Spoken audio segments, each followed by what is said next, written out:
যে আমাদেরকে মাইনরিটি বলে বলে বিগত সরকার আমাদেরকে কোনো অধিকার দেয় নাই। না আমাদের কাকরাইল দিছে, না আমাদের টুঙ্গি ময়দান দিছে, না আমাদেরকে ইস্তেমা করতে দিছে, না আমাদের আমিরকে আনতে দিছে।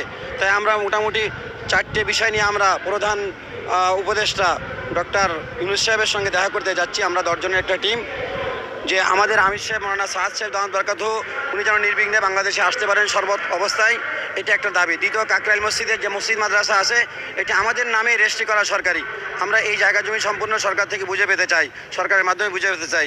তৃতীয় নম্বর হচ্ছে টুঙ্গি ময়দান 1 বছর তারা 1 বছর দখলে রাখবে, 1 বছর আমরা দখলে রাখবো। আর তারপর হচ্ছে টুঙ্গি ময়দানের এরকম যে পুরো বছর তারা দখল করে রাখছে, এই পুরো বছর আমাদেরকে দখলে দেওয়া হোক, আমরা 7 বছর 8 বছর দখলে রাখি, তারপরে ওনারা বৈষম্যতা দূর হওয়ার পরে ওনাদেরকে আমরা অধিকার দিয়ে দিব। এই 4টে দাবি নিয়ে আমরা এখন প্রধান উপদেষ্টা ডক্টর ইউনূস সাহেবের সঙ্গে দেখা